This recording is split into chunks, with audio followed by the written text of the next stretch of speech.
Awwa keessite. Waaqa maqaan isaa eebbifamu. Dhalataa bulfinni waaqeenna fatamu. Maqaan kibadhaan jedhama kanan jiraadha suma. Ambar 2017 irra kaasee harmatti akka malee na dhukkub ture.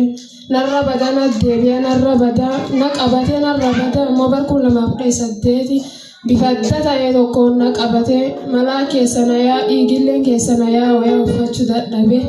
Waya bijama yoo ta'e wachuu dadhabee man tamaarii deemu dadhabee nafee ka'ee mana kimii deemee kiniin tokko naa kennanii kiniin kan nyaatuti deebii naan jedhanii kiniin kan galee nyaadhee oma tokkollee oma waanni naa goomin jiru naan ka'ee garuu mana galee ka'ee ammallee deebi'ee naan kaardii kifulanni qar jiru fuudhanii man qalma geessii naan jedhanii achi baasee kaardii man qalma geessee gazza achi baay'ee sagantaa wayitan jira guyyaa sun guyyaa roobii se'a as dhufee.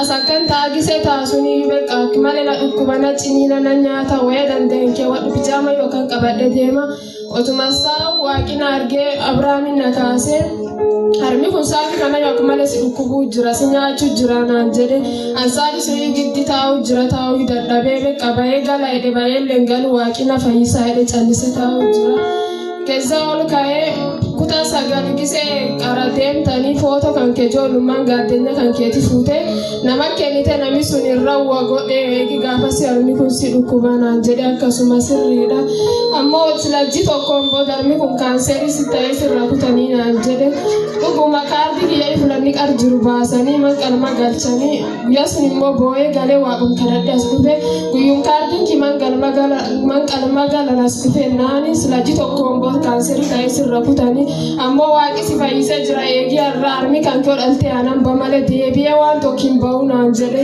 harmi kiyya akkasuma qaqar malaan keessa yaa qaqar dhiigi keessa yaa sun cufiin dhaabate waaqi na fayyisee waaqi na galate. Abbaar kadhaata dansaa waaqa galate. Intaayina ol dhaabadha galatee fanaaf mee arginaa ililchaa guddaa waaqa ililchaa galatee fana arginaa.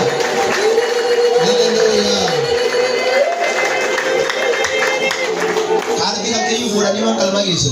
Kaardii fuudhanii man qalma. Guyyaa ergaan isin darbisuun namni arginu. Waaqii eegii har'aatii jalqabee kan baay'ee ji tokkoon bootti sila kaanserii ta'uuf garuu guyyaa har'aatii jalqabee yamaan ta'e. Eegii guyyaa sun yaadamma.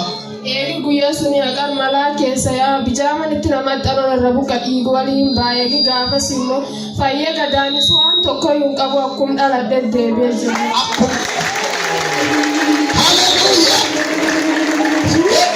Waaqni si fayyisee gadaannessuun tillakkisu. Harka kee kaasee gasii qabaani harri waan barneera si faandeemu waaqni gadaanneessayyuu waliin sirra baay'ees.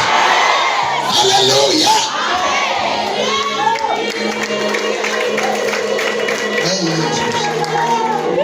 Akka waaqni si gargaara.